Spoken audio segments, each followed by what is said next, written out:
choice some time ago about a place we'd rather be.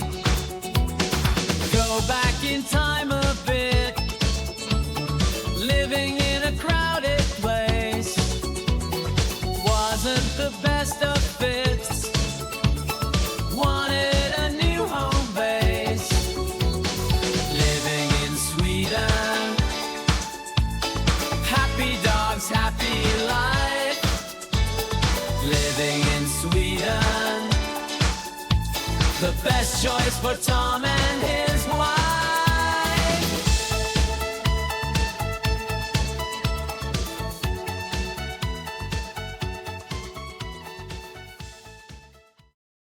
In early 2023, we sold our house in the Netherlands and planned to buy something in the Swedish countryside from the profits, so we could live mortgage-free.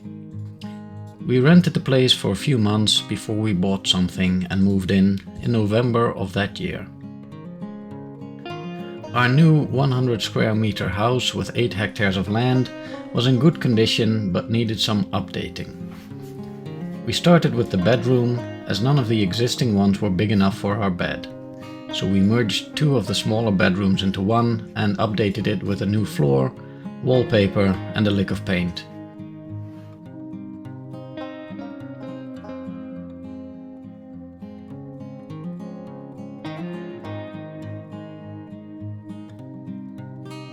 Several months later, we finished it off with a built-in wardrobe with sliding doors.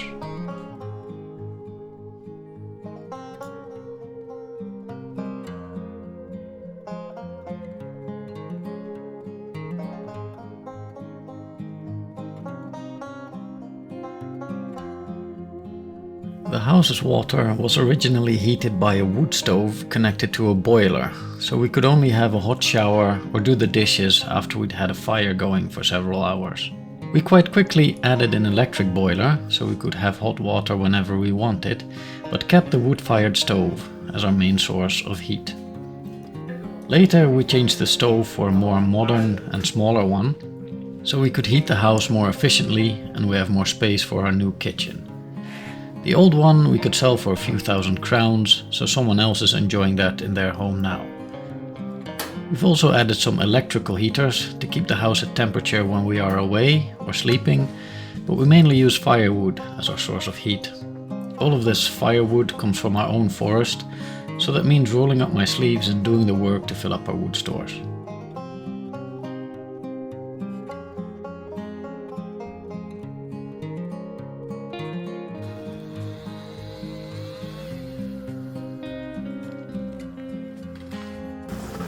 For all the smaller trees that are cut down in the progress, we bought a wood chipper so we can cover some paths and plant beds with wood chips.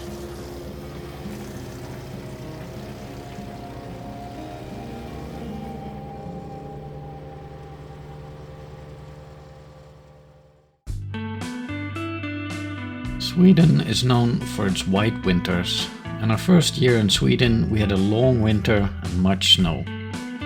So we bought a snowblower, a quad with a snowplow, and later another, more powerful snowblower to get the snow over the high banks.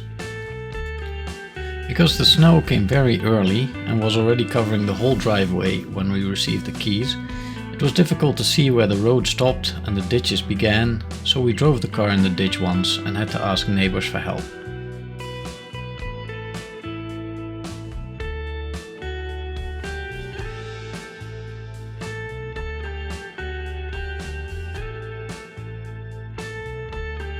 This year the snow was much later and we were better prepared.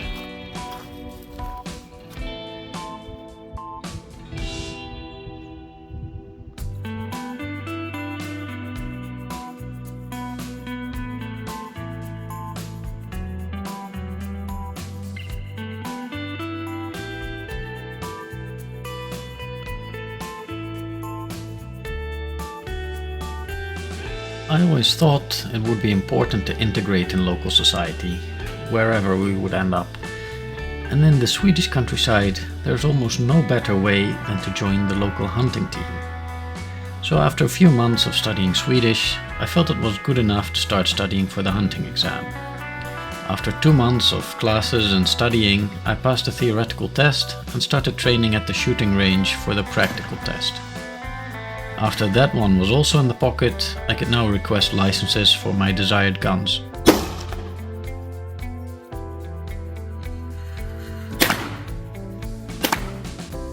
I bought my neighbor's old rifle, a new shotgun and a new small caliber rifle for practice in the garden. I got my guns and licenses in August, so that was well in time for the moose hunting season, which starts in October. As a team, we've shot some moose, so I've placed a new freezer to be able to store all the meat.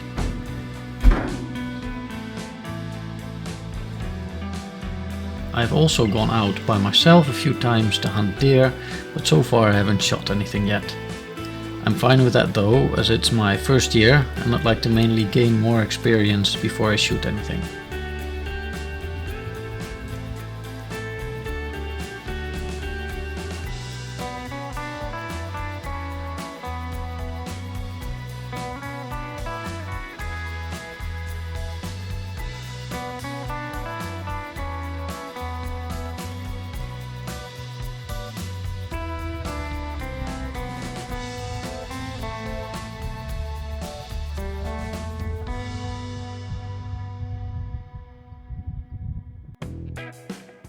Our land is mostly forest and meadow, and the previous owners used the meadows for hay. We just keep the meadows as they are and recently tried mowing one of them by the end of the autumn with some farming equipment we found in one of the barns.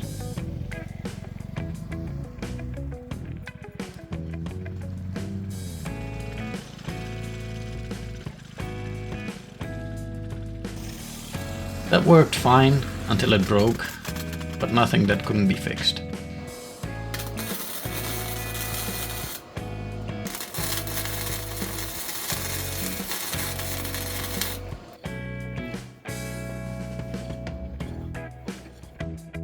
The grass nearer to the house needs to be mowed more regularly though, so instead of doing that by hand, we bought a robot mower, which did a good job of it this year.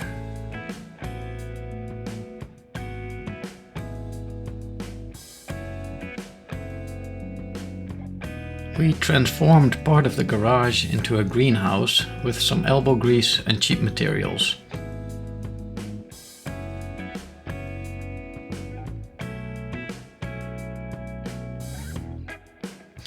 And we are still in the progress of turning the stables into a workshop.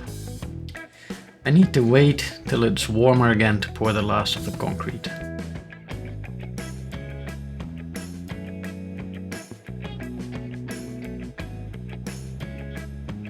Another item that needed an upgrade was our driveway, especially after the damage left by a clumsy delivery driver and his recovery service.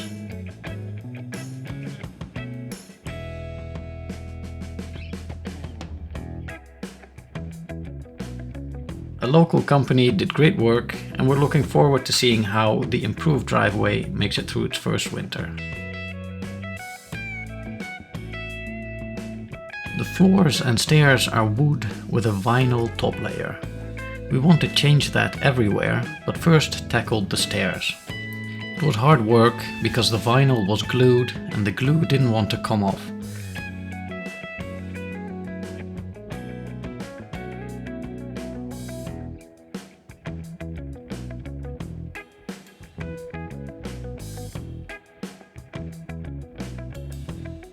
But in the end we got there, and now we are one step closer to a more natural looking interior.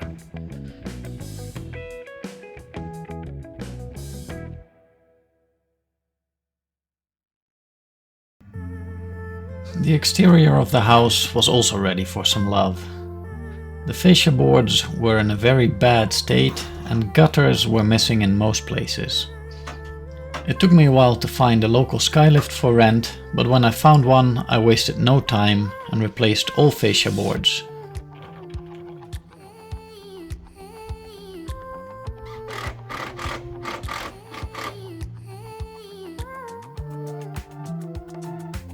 And installed new gutters and downpipes.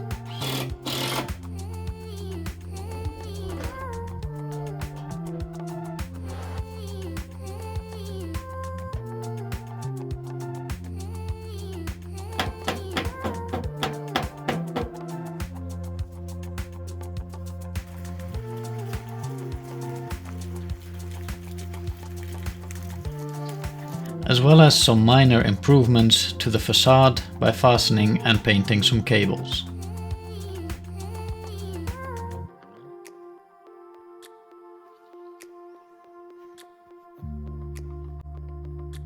When we bought the house, one of the deciding factors was the availability of a fiber internet connection. The house itself was not connected yet, but fiber was laid till about 10 meters from the house, so it would be a small job to get connected. Or so we thought. In the end, it took well over a year from the signing of the contract to finally being connected. The fiber company visited us 6 times to put a box on our wall, mark out existing electricity cables, dig a trench, blow a new fiber cable from the street to our house, and finally connect the cable to the box. In the meantime, we used the mobile broadband, using a mobile router connected to the satellite dish on the roof. This was usually fine, but with high traffic, during for example the holidays, or with bad weather, the internet was barely usable. So even though it took a lot longer than we wanted, we are very happy to finally have proper internet. So Natalie can work and study without worry, and we can watch streaming video, play online games, and of course upload to YouTube whenever we want. So yeah, very happy with that.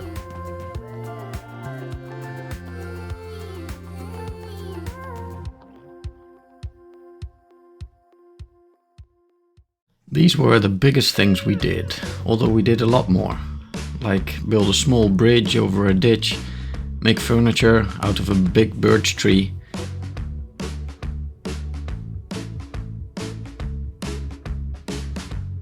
install a dishwasher, add smart home features like lights and temperature control, and put a new roof over the heat pump, to name a few. So, what's left? Well, quite a lot. We want to renovate the kitchen, because now that we got the new wood stove in, we can really start thinking about the rest. We've already looked at some appliances and are working up the courage to order them. Renovating the kitchen also means taking out the old floor, seeing what's underneath, and deciding on renovating the original or getting a new floor. I would also like slightly more flat space around the house. It is now, for example, impossible to park our car and have a delivery van come by. So I usually park the car on the grass, so visitors have plenty of space to turn around. And while we still have dreams of saunas, dormer windows, a new garage and guest accommodation, our focus first lies directly in and around the house. A dedicated firewood storage would, for instance, be very welcome, as would be new interior doors to replace the damaged ones with more modern doors that let through more light. For now, after having lived in our Swedish house for a year and having lived in Sweden for about a year and a half, we couldn't be happier about having made the decision to move here. It's not that life is easier, but life is just more of what we enjoy. Being introverts, not having people around you all the time or having to take into account what the neighbors would think, gives more space to think about other stuff. And to be honest, not having the dogs on a lead for every walk has made much bigger impact than I could have imagined. Of course, there are downsides too, like that everything is just more work and farther away, and the cheese and bread here is not great. But the trade-off is well worth it. And we often still pinch ourselves when we walk the dogs in the garden or just drive back from the shops in the autumn colors. I think this is the right place for us to be.